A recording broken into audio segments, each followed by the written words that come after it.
Hello and welcome back to You Like It We Don't. I'm one of your hosts, Maeve. Urbia.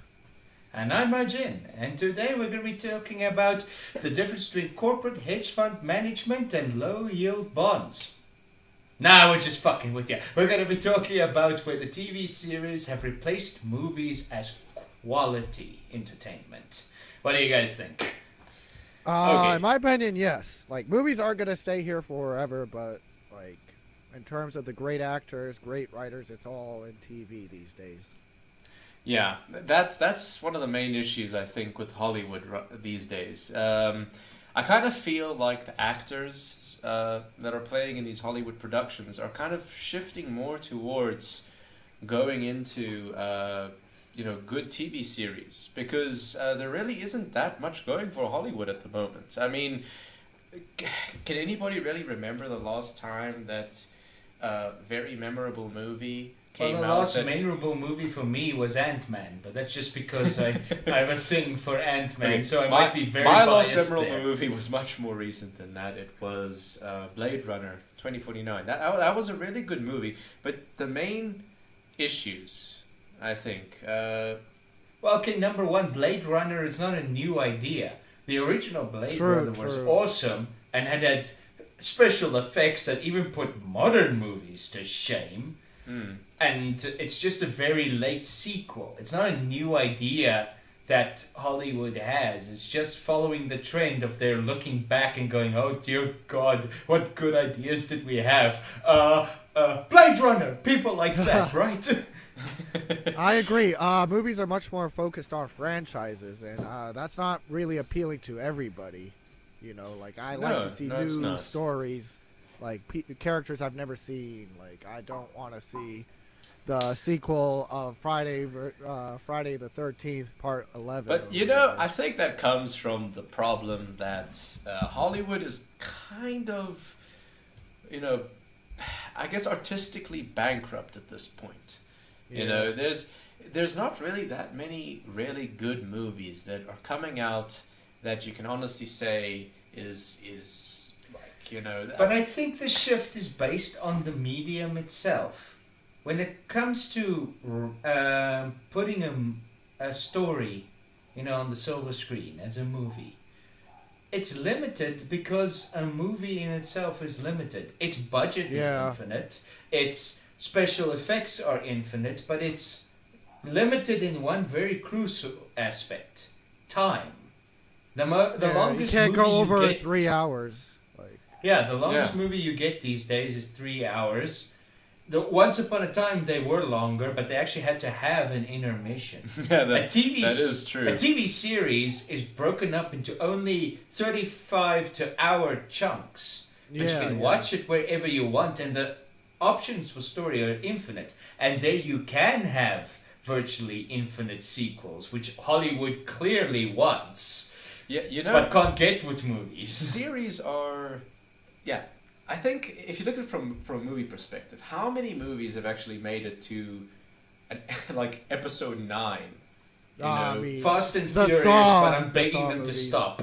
Yeah, there's not that many, But if you look at TV shows that do well, like some push 9, 10. I think there's even some that Simpsons are pushing 20 something now. Yes. They're about to Although- be 30 sooner or later. Like it's ridiculous. Yes, exactly. And that's because they can actually tell a story from start to finish. And yes, okay, series do. I will actually like to point out that some series do something that movies are kind of incapable of doing. They have a contained story in one episode. Yeah. Yeah, there are some movies which get released that have no real good story in it, and then you look at it literally one episode of a show, and that story is better than an entire movie. But it can do both. It can have a self-contained story inside one episode and an overarching story for the entire series. Friends did that best, in my opinion.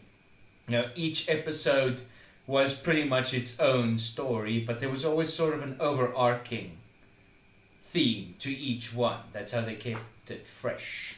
Now look, there's a couple of ways that they do it, I think, in shows. There's the overarching plotline, and then there is the thing like Game of Thrones, where it's not overarching. It's one long story per season, and that's what we get. There Plus aren't we really get a any few main brothel characters. scenes, Yeah. which is always nice.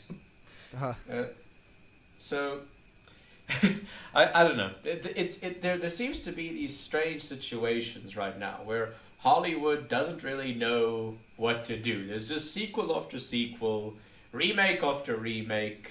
Even the good movies right now are effectively just, rehashes of old stories.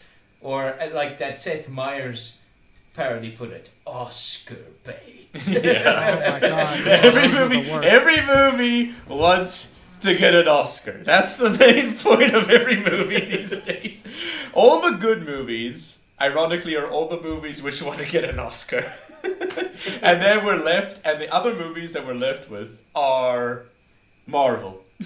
Marvel, Oh my DC, and that's actually really about it. I mean, okay, there's always those comedies as well that keep on getting out. You know those No, but comedy the flicks. comedies are getting less and less funny. The Seth Rogen, James Franco comedies, like. everyone Oh really got those. yeah, they released. How many of those have they released? It's kind of I don't crazy know. if you think I about don't it. know. Will should just Ferrell marry each comedies other. are doing quite well. Hmm? Will Ferrell comedies. They're Oh okay. yes. Will Well, okay, Ferrell comedies. although Daddy's Home, that movie was very shit. I don't know if I'm the only one here, but that movie I was haven't watched very it. shit. I watched it. It was okay to me. It was very shit. There was one scene though which was kind of stupid. Which was actually no, it was so stupid and the CGI was so bad that you just think to yourself like, okay, what's going on? Well, that segues gracefully into something I would like to point out. CGI. Movies have just gone apeshit with Yeah, and CGI. CGI right now. and TV has gotten slowly but surely better and better. You can see it from season 1 of Game of Thrones to the latest season of Game of Thrones. The difference is ridiculous. That's actually a good point, huh? That's actually a very good point. Because the first, the CGI currently in Game of Thrones is actually, I would go as far to say it's pretty damn good. Yes, but Yeah. that's because they don't go insane with it. I mean, what does a single episode of Game of Thrones cost these days? Something like $6 million per episode or something like that? About Yeah, I think it's $5 million to $6 million an episode. Even with a budget like that, despite the very good CG that they have, they don't go overboard with it. Series have always known the line between going overboard with CG and just enough CG, because mostly they have a budget constraint. Give a series the same budget as a movie. I mean, a series has to stretch it. They've got like 12 to 25 episodes to make. They gotta stretch that budget. Yes. yeah. Meanwhile, with movies, they're like, okay, here's a blank check. How much you need? Yeah, here's a blank check. How big a PC do you need, and how many graphic designers you need? Oh, actors. Shit, I forgot about that. You know, you know what the strange part I think that I find about movies is that they have these massive budgets, but somehow the stories written for these movies are considerably worse than the TV shows. So at this point, like do you the need writers, like do Yeah, you think do you- the good writers are at TV shows, like compared Well, yeah, to that- the movies? That's actually that's the question I'd like to pose here. Is that do you think that the good writers are either in the TV shows, just doing the TV shows, or do you think that it's the same writers, but they're given almost nothing to work with? Well, it's not really Because- that. Remember, the source material of a lot of movies tends to be books or games. The original source material is fine, but translating it to a movie doesn't work, especially with books. True, I'm- My favorite book of all time is 20,000 Leagues Under the Sea by Jules Verne. I never want that to be made into a movie because they will fuck it up. The movie, the book, I don't even remember how many pages it is. I think it's something, 600 pages? How are you going to condense that into a movie? A TV series, on the other hand, they can Look, do that. They could do it if they did a multi-parter. Yes. Yeah. Because this does bring along the whole like Lord of the Rings show. like the whole Lord of the Rings movies. Yes, but those movies were trilogy, long. Yeah, they were massively long. Have you ever watched the Blu-ray edition of the director's it's cut? over 4 hours long for one movie. I tried that. I failed. I'm sorry. I tried. I don't have that kind of endurance. Oh God! It just goes on and on and on. Now, okay. behind the scenes, how we made each and every armor piece that you see. With the director's commentary, Yes. commenting about how gorgeous Orlando Bloom's hair was in the scene. I don't want to watch it Like, anymore. please leave me alone, movie. I already watched you. I don't need to watch you again. But okay. I think we can all agree that Lord of the Rings is the odd one out. The thing is, you know what Lord of the Rings did that a lot of movie trilogies are not doing these days? Read the They source tried material. something new.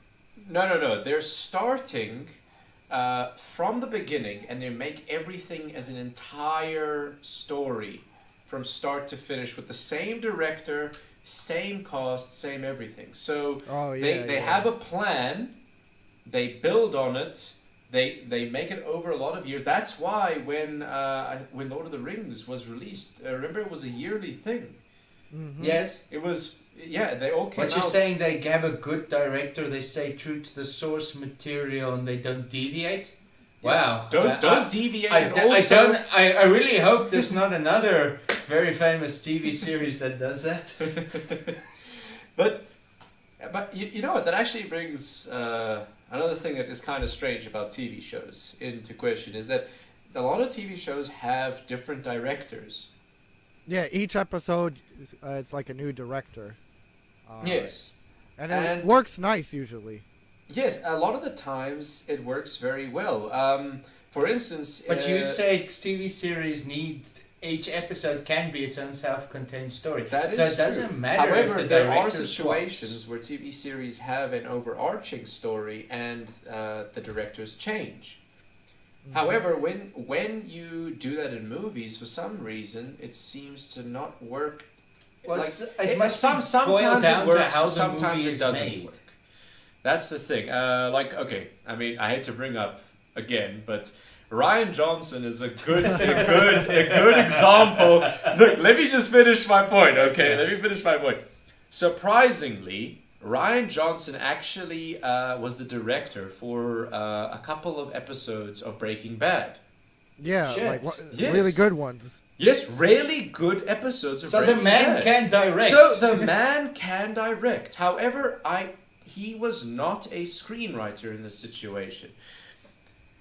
But again, Well, that's the George man, Lucas the man can versus direct. director argument again. We all know George Lucas writes amazing stories.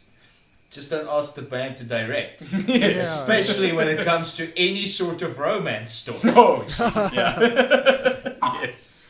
But okay, I think if I can play devil's advocate for a movie, there is something to be said for the experience. I mean, if you are going to go and watch a movie properly, it is you organize it with your friends, you Yeah. meet up. You're sitting in a different place. We have the Scene Supreme here. I don't know what they call it anywhere else in the world. I'm a bit of an uncultured asshole.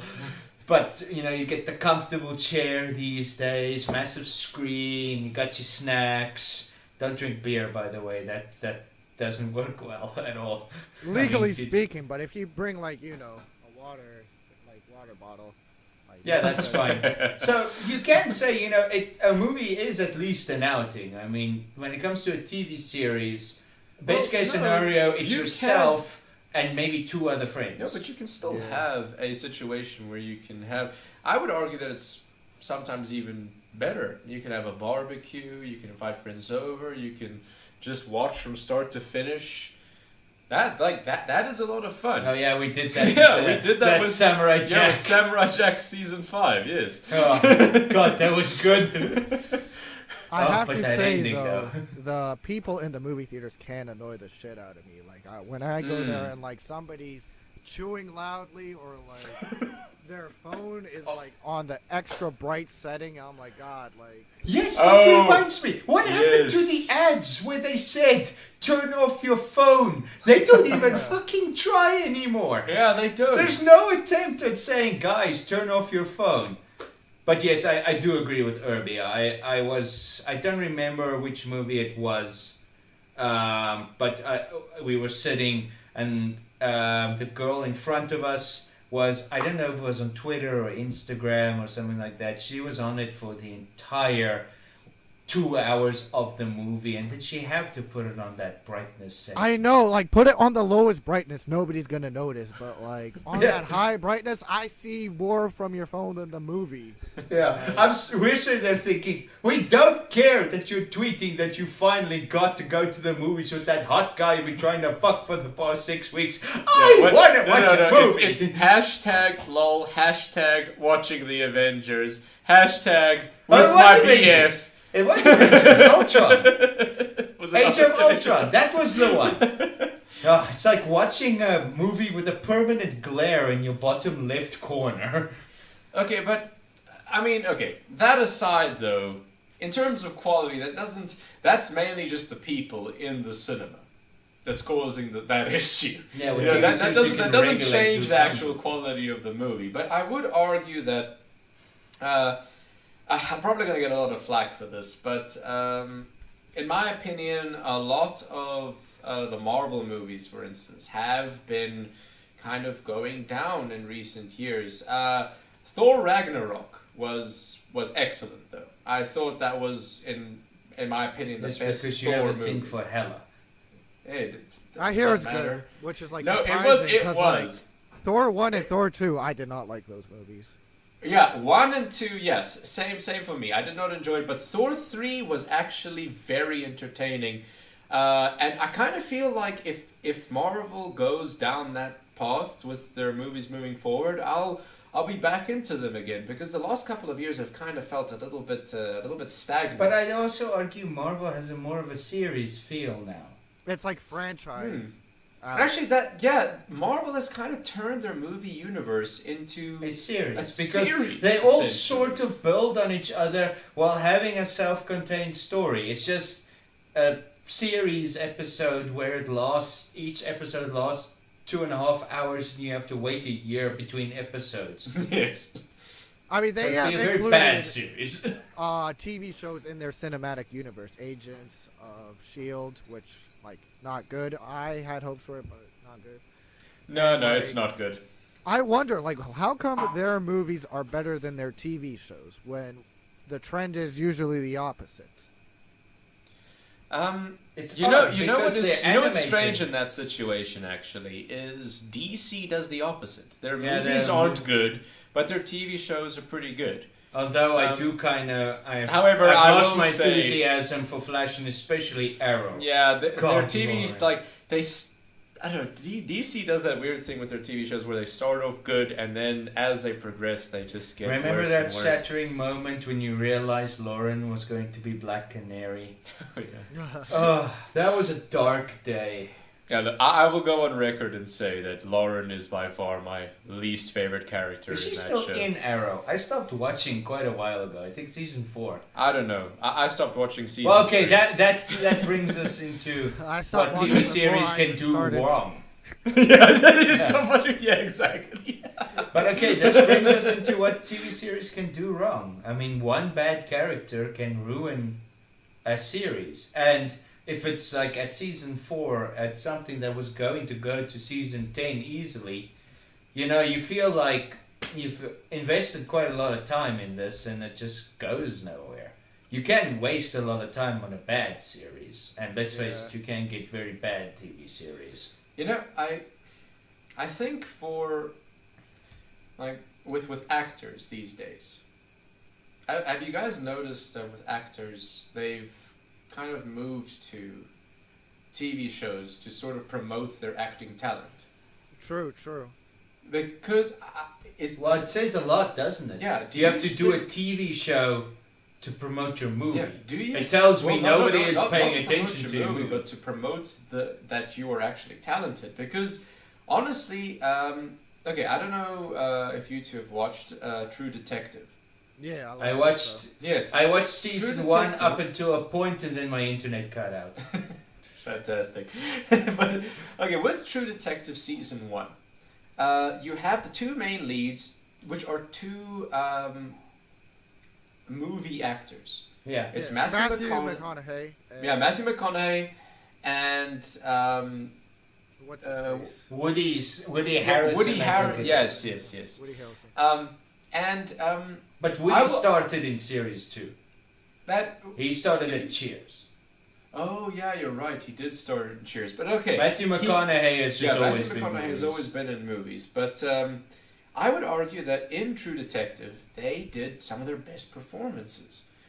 Well, what's They the were name of the... exceptionally good in the show, and honest, like it was one of those situations where after watching True Detective, I was like, okay, wow, Matthew McConaughey is actually A good a actor. legitimate good The common thing actor. was like before, everyone was making fun of Matthew McConaughey for making like those Lincoln commercials or whatever. Oh, who's the... What's it? Vince Vaughn. That's it. Yes, Vince Oh. Vaughn's Vince Vaughn. best performance ever yes, In was in season True 2. Detective. Yeah, Yes, I couldn't yeah. believe that was Vince Vaughn. Yes, Vince Vaughn in his movies plays Vince, Vince Vaughn.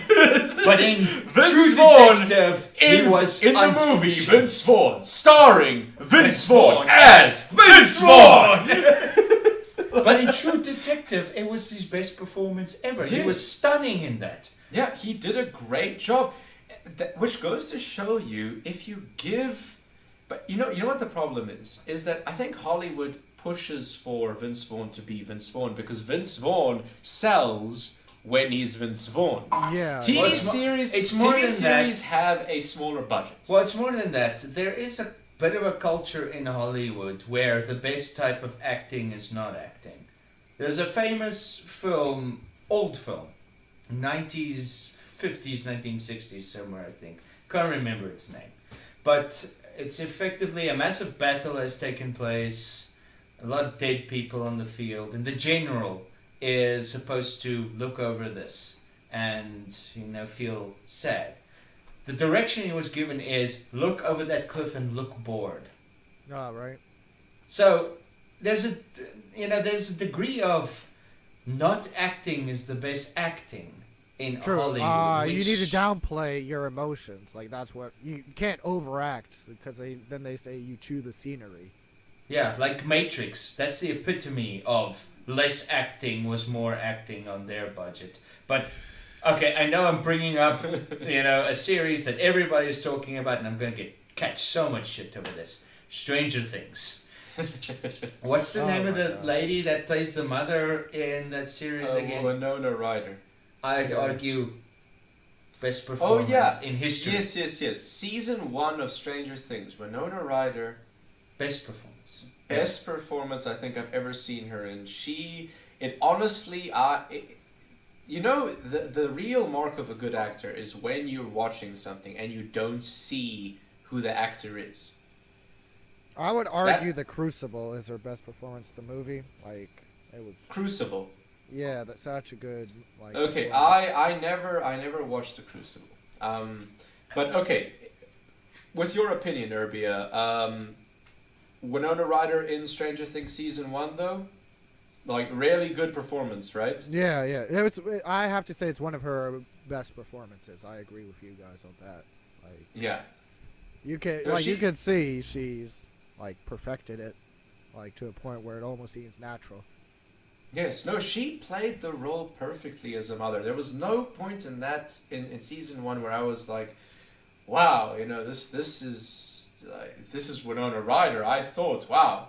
This is a mother This that's is a lost mother her who's child. lost her Obviously, she's a Yes. little edgy. So no, she did fantastically, but that's the trend these days. Though a lot of these big actors are moving into TV shows because their acting talents are not being used properly. No, they're not. They're not. They're really not. The Hollywood has the attitude less acting is more acting. Meanwhile, in the TV series, I'm willing to bet that the actor walks in there and they can sort of have a a sort of give and take with the director. Can I do this? Can I do that? And because they're a big actor in a TV series, they can get away with it, which just goes to show you that these people actually want to act. Deep down, they do want to act. You know what's actually a good example of an actor who sort of started going down in terms of what he was choosing to do in movies? It's Will Smith. Okay. Will Smith. I remember there were so many good acting roles with him. I think one of his best performances was The Pursuit of Happiness. Okay. Yes, that was a spectacular film. He was unbelievably good in that movie, but after that, he started going into roles that were Wild Wild West. And, I think Wild West. Movie. Wild Wild West came before. That was one of his early movies. Yes, but he was building up at that point, and then he reached that pinnacle, and then Hollywood kind of started going downhill. Really, they started making movies where the less acting is more, and I mean some of the biggest name actors just basically make cameos in films these days. When it boils down to it, just show up for a scene. Here's your check. Grab some of those little hot dog sausages on your way out, and we'll see you for the next movie in a year. Yeah. No, it's strange. It's very strange. It feels like it happened overnight. But if you guys think back, I think literally just 10 years ago, we were getting more high quality movies every year than what we're getting now. True. Like between 2000 and 2010, like I could say there were some good movies. Yes, there were some really good movies. But for some reason, it kind of reached its peak, I think. There was it reached its peak after Dark Knight, in my opinion. After that, like almost everything. See, that and Avatar, like it was after those movies I felt like things. Personally, I actually didn't like Avatar that much. Really? Yeah, it's just Dances with Wolves, but it's CG. CG. All right. If you want to watch a good Avatar movie, watch Dances with Wolves. I've never watched Dances with Wolves. It's long. I'll admit it's long, and it has a few flaws, like historical flaws. But I'd still argue it's Avatar done better. Yeah. I don't know, guys. In terms of your favorite movies, I will say one thing. Within the last 10 years, my favorite movie of all time got released. Okay. The Departed. That was 2003, right? Or 2005? It was one of those two. But that movie for me was just. It was excellent. Yeah. Actually, wait. Okay, then it's not in the last 10 years. It's 2018 now. God, we're old. Shit. Fuck. I think I gave my age with Dances with Wolves. I'm such an old fucker. I have a question. Do you think movies like from the 90s will ever make a comeback? Because I feel like the 90s had the greatest movies with like Terminator 2, 7, Usual Suspects, which used to be my favorite movie. You know what the main problem is? I don't think it will make a comeback. Things are sort of heading down the strange route right now in terms of entertainment in general, where they want to keep people engaged in a matter of seconds. They don't want people not focusing for more than 40 seconds at a time. And it's seeping into almost everything these days. It's seeping into gaming, it's seeping into movies, it's seeping into TV shows even. However, TV shows do have a tendency to be much more nuanced. Well, they have to be. I mean, than movies and games. They have to have a richer story and more character story arc than movies do, because they have to have longevity. And you can have characters in it. Let me put it this way: if by the end of a movie, one character has switched sides from, say, the bad guys to the good guys, most people just go, oh fuck, it's just another cliche. Oh, I saw the light and now I'm all into fairies and pixies and I'm such a good person now and all that fun stuff. It's a cliche at its core. But with the series, they can still get away with it. The biggest example I can think of now, I'm going to give my age away very badly here now. Remember the old series MASH? Oh yeah. No. I mean, I know about it, but Okay, growing to up, the I never people watched it. who have seen it and the people who haven't seen it, there's one character, Margaret Houlihan. Hula. She goes through a Hula hang. Yeah, yeah. They called her hot lips. It says it all, doesn't it?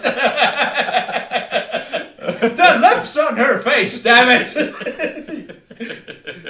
But from the beginning of the series to the end of the series, she effectively goes from a complete swap in character, from a complete and utter pain in the ass bitch, to a perfectly nice, reasonable person that you would want to meet one day. And in a series that spans, I think, 11 seasons, you don't mind because you literally see the entire arc as it happens. Not literally one day, it's like, I killed your father, I am your father. Okay, I'm switching sides. You know, that sort of moment.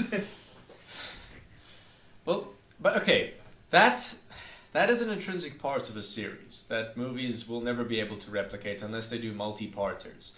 You know what? I think the major downfall with movies in comparison to series is that movies have an exceptionally large budget. They're given these massive budgets, and if they don't succeed, they don't move on to the next Stage of production. the next stage of production, the next sequel. They Yeah. just they count their losses and then that's it. And that causes a huge issue because with series at least they make an entire show. I mean, Yeah. barring the pilot episode. There's been many series which have been cancelled just on because the pilot yeah, episode. just because the pilot episode did not do well with audiences. So TV shows do that to a certain extent. However, when it comes to TV shows, they think about the long term because they have to think about the long term. They're given a smaller budget than movies, and they say, "Here's your budget. Make anywhere from 6 episodes all the way up to 24 episodes usually." Right. They Or usually a show. start with about 6 episodes and are up to 25 by And- the end there. But increasing the budget is no guarantee of anything. You pointed out to me just the other day the Grand Tour compared Grand to Tour. Top Gear. The budget has gone through the roof for the Grand Tour versus the old Top Gear. That hasn't improved the quality. If anything, the quality is less now. Yes, because the quality is less because when it comes to budgeting, you see that's the problem. When you have bigger budgets, the movie suffers because of it, or the TV show even suffers because of it. In that situation with Grand Tour versus Top Gear. Yeah, because this sort of attitude, I can Because- do what I want, yes. I've got money to Well, throw at it's it. not really that attitude so much as it's just laziness now. We'll just throw money at the problem until it fixes itself. When you have a smaller budget, you have to micromanage, but micromanage in a good way.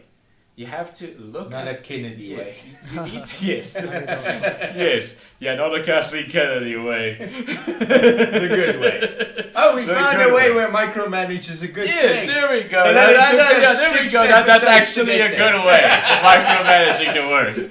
So yeah, you need to look at each aspect of the production process, and you need to pinpoint which things are good and which things are bad. With writing, for instance, which is why I brought up that point earlier on.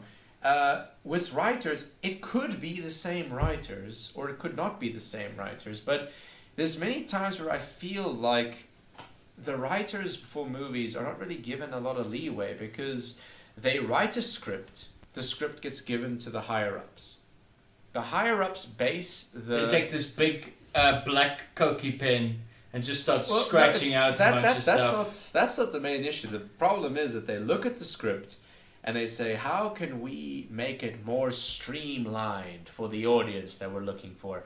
And the audience is always relatively the same. The highest moviegoers currently are, well, they're between 11 years old and 25. They haven't had their innocence shattered yet. Those are the highest movie going demographic, because those people have more time. Yeah, They have more they time to They just have actually school go. usually. Yes, So- yeah. They get out of school on a Friday. They'll go to The the movies, They'll because they're organize supposed something. to be doing their homework. Yes, or they're supposed to be studying. I went to watch the new Marvel movie because I was supposed to be studying. Yes. I failed. So the movies usually cater to this group, but you know what the issue is in the situation is that you can cater to that group, but you can also cater to the older generation. You can make movies on a smaller budget so that you can actually get back your money. Because the older generation usually focuses more on story than style. The younger generation focuses more on style than story. And that's not a bad thing. But it doesn't You know, last the long. action Eventually, scenes- that 11-year-old is going to be a 21-year-old, and eventually, that 21-year-old is going to be a 31-year-old. Yes, and then but it's- there's a never-ending supply. yeah, There's For a now, never-ending for supply. now. For now. for now, until we Wow. ban. Herbia, are you trying to tell us something, man? I Well, don't know. I- yeah. I feel like somebody's out to get me, and I don't know what to do anymore. Oh, I thought you were going to say we should ban but kids. I'm not safe where I'm at. So yeah, I Which think part of the U.S. are you in again? If you guys notice, I am not in the same room as Maeve and Majin. That's because of my own safety. Like, I don't. I can't verify their Hey, we will security. find you. yeah, we will find We will you. find you. But I guess I don't know. The main problem is that these budgets get over bloated.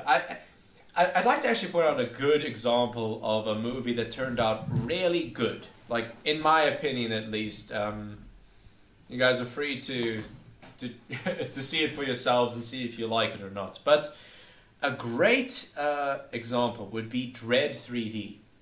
That was a good Eh? movie. Yeah. That was an exceptionally good movie. One of the best action movies I've seen in a very, very long time. And it was made on a shoestring budget. Dread 3D. Remind Dread me 3D. again. Is that the one, the newest Dread Yes, movie? that's the one with Carl Urban. Yeah, and As- Queen Cersei as the villain. Oh, you mean Yes. the actor that didn't take off his helmet? You know, Yes. like Judge Dredd is supposed to be. Yes, yeah, because Judge Dredd never takes off his helmet That because was a that's Judge shoestring Dredd. budget. Yes, it was made, I think, on a budget of about $50 million, which for Hollywood is minuscule. It's almost nothing to But make a movie. wasn't- And honestly, that movie, when I first watched it, I mean, okay, they chose very poorly with the name. Adding 3D to the end of anything is a bad idea. But I know, like Okay. after Jaws 3D, I think everyone realized, like, no, like, you Yes. cannot do this. Yes. If they just named the movie Dread, I think it would have done better. But okay, that's not the Yeah. point. The movie, though, was absolutely fantastic. It was one of the best action movies I've ever watched in my entire life.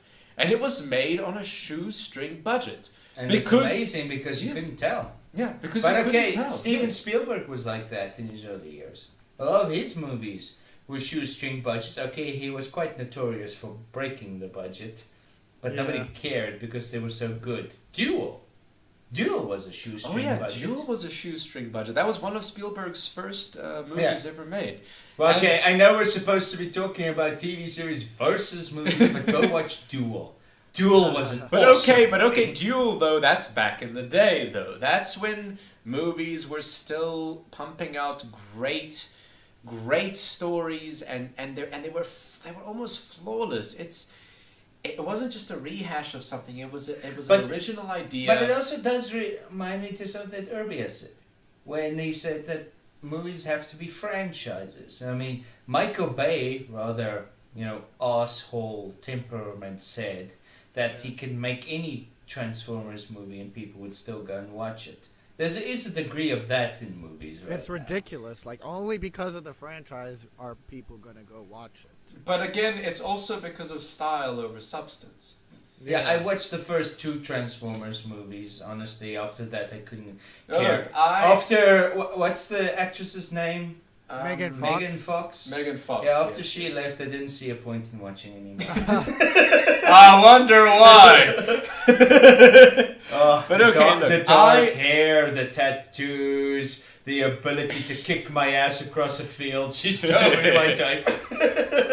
I mean, like I watched up until episode 3 of What Transformers.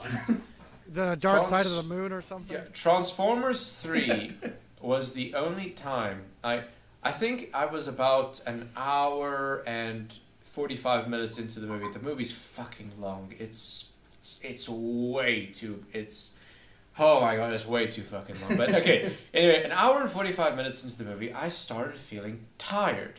Exceptionally tired, and explosions were happening on the screen. And that was with the point where I realized, wow, Michael Bay has managed to make explosions boring. After you see an explosion for the 100th time, Yes. you're gonna be Meanwhile, in tired. the TV series, when something blows up, it's like, way. Yeah, like holy shit. Yes. This But might you know- happen once or twice wanna during know the why? season. TV shows use explosions very sparingly. TV shows use explosions very sparingly. And when they do use them, they're not over the top. Yeah, You know, it's they're not like an 3 entire buildings. building is exploding in a So they massive built fashion. 3 buildings, a crane, a baby pram, 3 people, and the ocean all blowing up as once. No, it's Ah.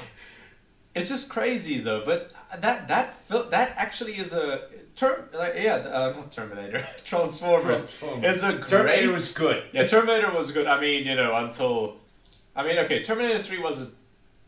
It was okay. The one you're thinking about is Terminator Genesis. So let me say Terminator it properly. Genesis, Yeah. like the first Yeah. half looked good. Like I thought this was gonna be a good movie, but no. Like Yeah. when the twist came, I was like, no. Like I do not want to see that. Like, Okay. But like I said, in a Terminator Genesis, or let me say it properly, Terminator Genesis. A little Star Trek reference for you guys. If you got that, congrats. You've had an awesome movie career. If you didn't get that, watch fucking Star Trek, you little chat. But okay, I guess overall though, the main issue really just stems down to Hollywood puts in too much of a budget into these movies, and it's been proven that shoestring budgets can work. It's been proven time and time again that shoestring budgets can work.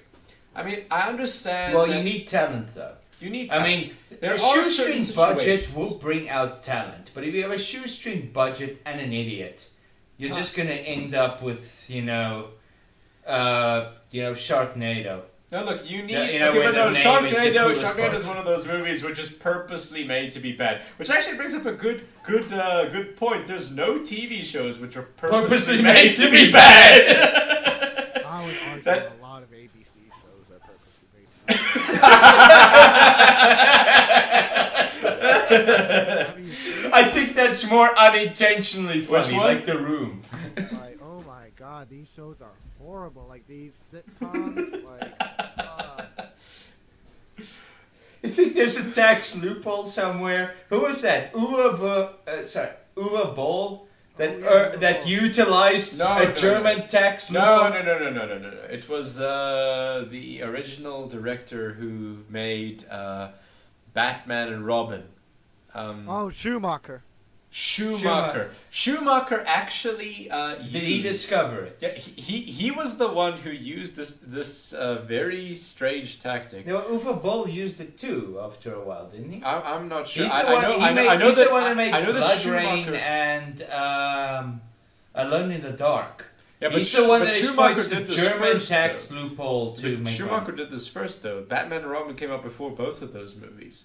Okay. Batman and Robin, Schumacher used a strange tax loophole in the German, legal Law system, yeah.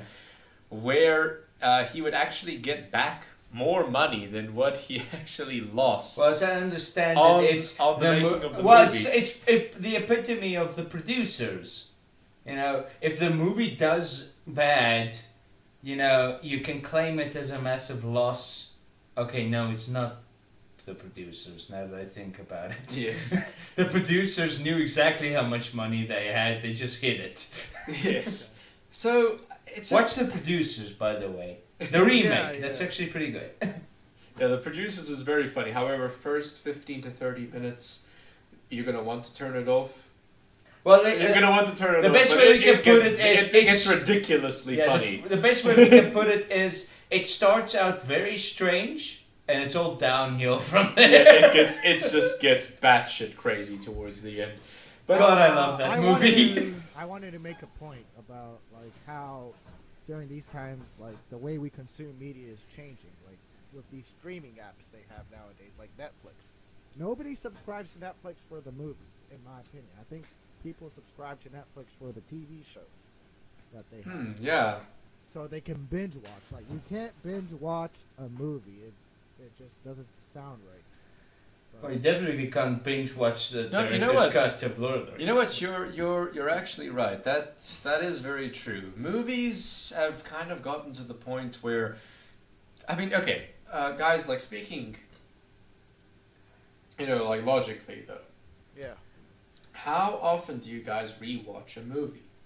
Rarely. When I was a kid, Very. but now no.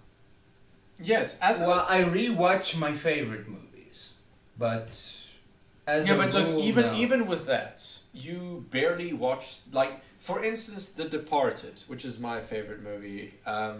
I watch it maybe once every 3 years. But it still remains my favorite movie of all time every time I watch it, and it doesn't lose its impact on me. But when it comes to TV shows, though, there are many TV shows which I constantly rewatch. But and it's strange to me why that actually is. I think it might be because of the stories. The stories are longer. You feel like you're more involved in them. You actually want to push more towards watching these. You Even give with- a shit about the characters. yeah, you give a shit about the characters, and I don't. It really feels these days, at least, like a lot of these great actors are actually finding their roots, their actual acting talent, in TV shows. Matthew McConaughey, Woody Harrison. Steve Buscemi in Boardwalk Empire. Yes, Steve Buscemi. Oh, yes, exactly. Yeah, he did fantastically in Boardwalk Empire.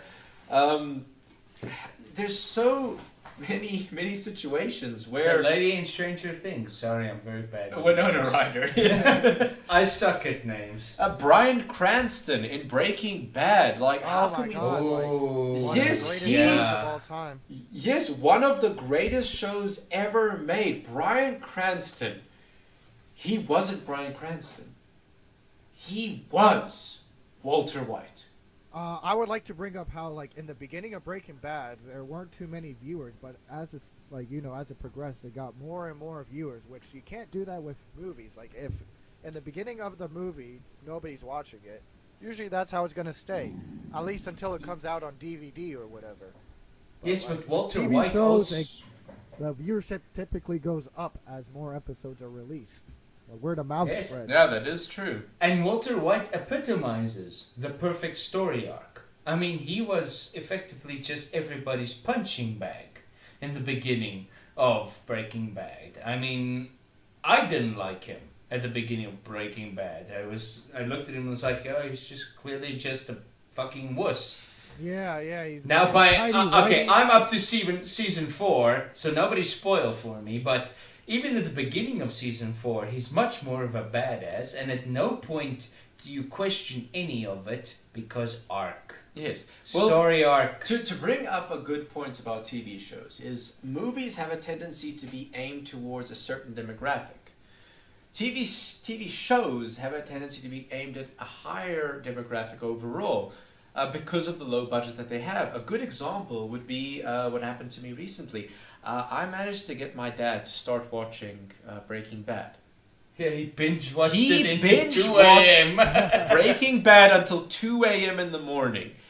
He has never done that in his entire life for any series ever. But for Breaking Bad, he actually binge That's watched high it to praise 2 a.m. because your dad is like my dad. Yes, Never yes. impressed by fucking Never impressed by anything. anything and falling asleep after 10 minutes of watching something. Although You know, your dad has a pretty comfortable couch.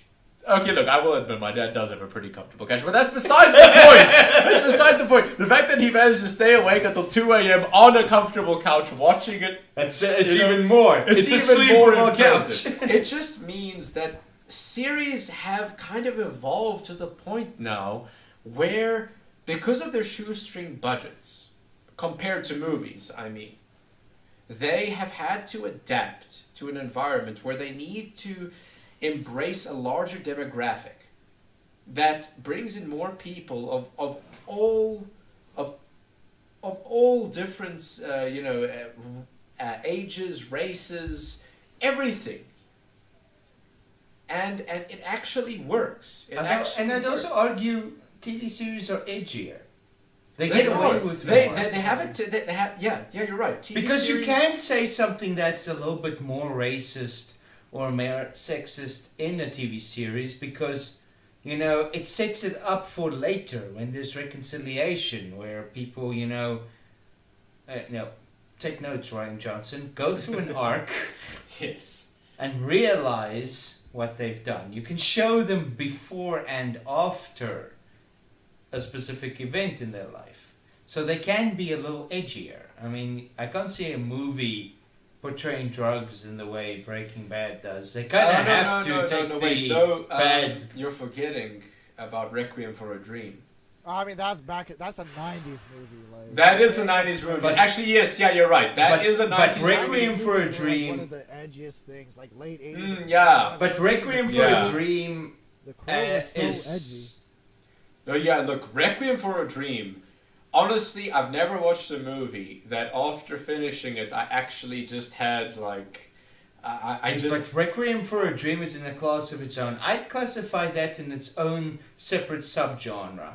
I put Requiem for a Dream and Schindler's List and these types of movies in that. And that's the genre of watch once, you're grateful that you've watched it, and you'll never watch it again. Huh. yeah, I could. I don't think I'd be able to handle watching Requiem for a Dream again. No. It was. Don't get me wrong. It was one of Crazy. the I best think I watched movies. that movie 10 times. Really? No. Fuck! Okay. I can't. That Okay, look, makes you the know what, minority here, you, man. Yeah, but you have a better constitution than us, Serbia, Requiem because for a Dream is one of those movies where you watch it, you don't regret watching it, you recommend to other people to watch it, but you never fucking watch it again. yeah, I wouldn't be able to handle it because there's too many things. But again, But the that director in brings up- that brings movie up the was a whole point. genius. He epitomized using the camera and the way he's shooting a scene to create uncomfortableness. Everything about the movie is designed to make be you uncomfortable, feel yes. uncomfortable, and it's deliberately so. But you see, I guess that just brings it to that same point again. Is that a lot of these movies back in the day, like they nailed it.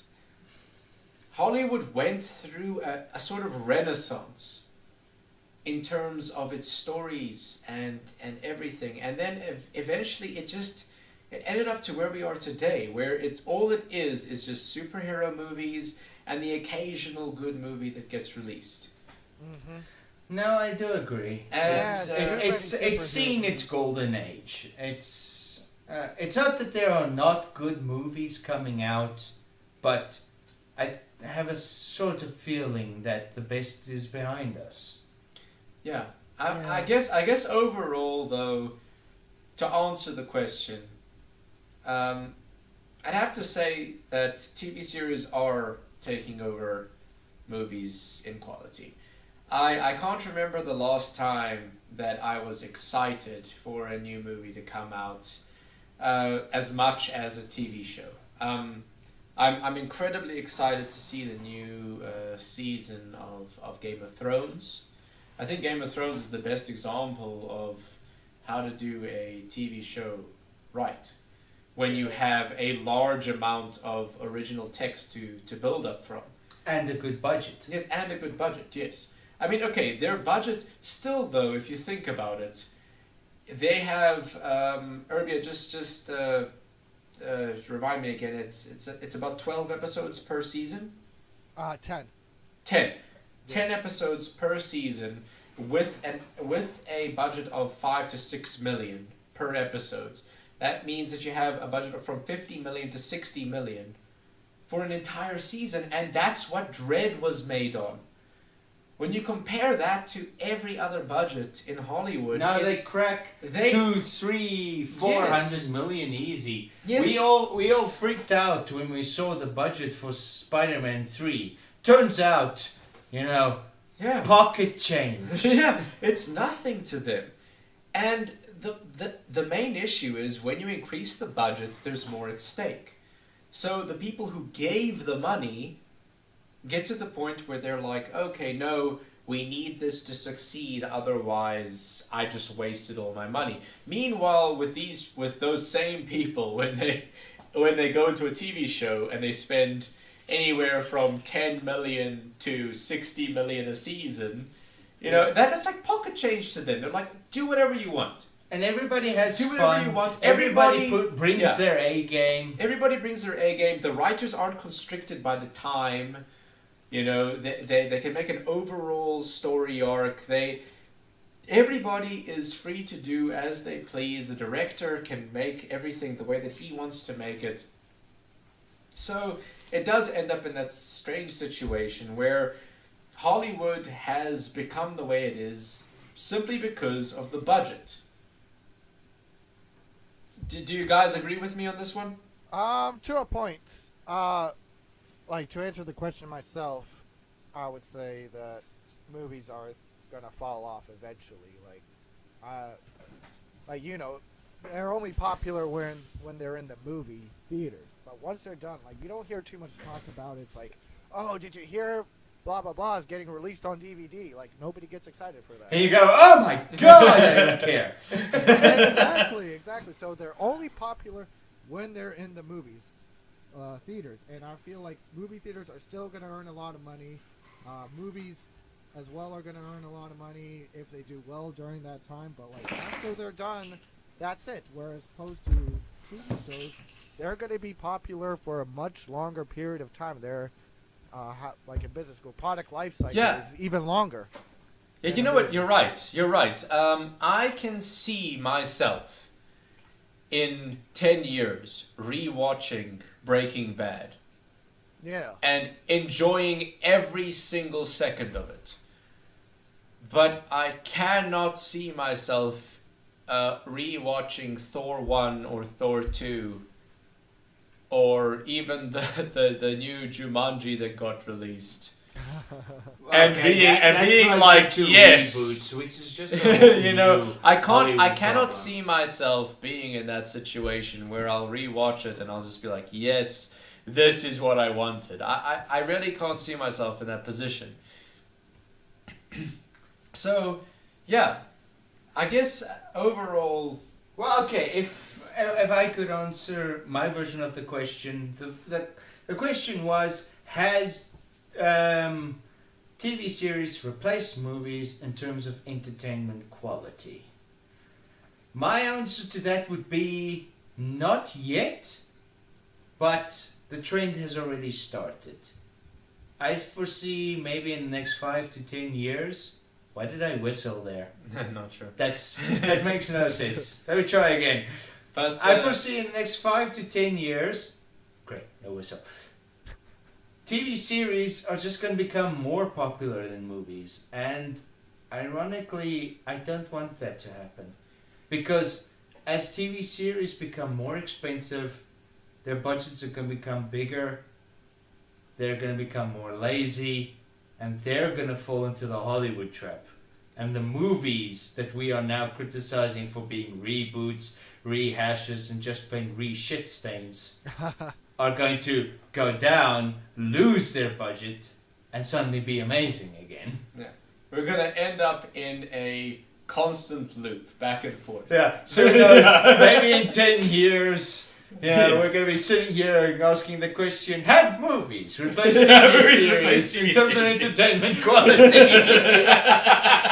Look, I wouldn't be surprised. The way movies are going, TV shows are just rising and rising up. So And movies are on the decline. movies are on the decline. And no decline. except for superhero movies. That's the Oh only my thing god, that there's seems no to sell. end to them. It's ridiculous. Like, Yes, it is Yeah, ridiculous. but superhero movies sucked for years. They were bound to get good eventually. Oh, and then when Marvel started, they started getting really good. They got bad, then they got sort of good, then they got bad again. And now they're much better. And now they're now much gonna be better. shit again. But I mean, I don't know. I guess it's one of those things where we just have to wait and see.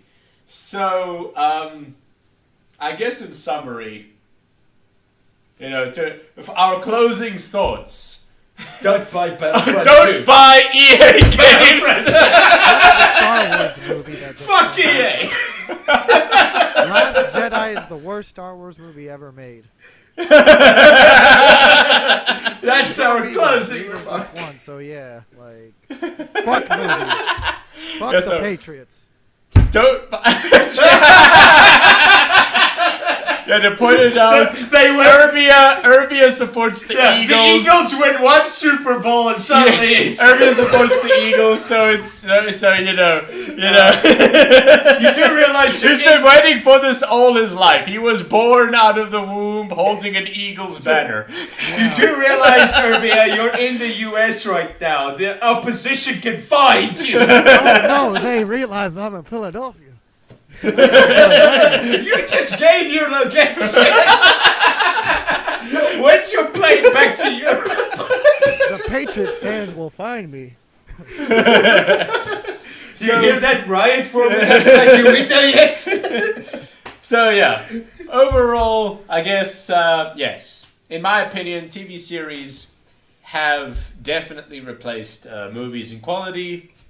Margin, I'm saying not yet, but they're well on their way. Urbia. I say it's about time they replace them fully. All right, and yeah, closing thoughts. Just don't buy EA games.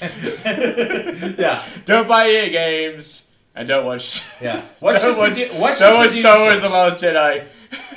And Watch the producers. yeah, watch And the, Requiem for a Dream. watch the producers. Watch Requiem for a Dream. Watch a lot of the great classics from the 90s and even the early 2000s. Yeah. And watch Stranger Things and Breaking Bad. That's fucking Stranger awesome. Things and Breaking Bad. And Go Eagles. yeah.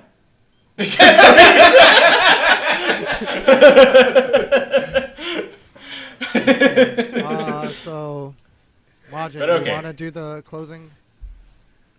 No, okay, well, hope you guys enjoyed this all.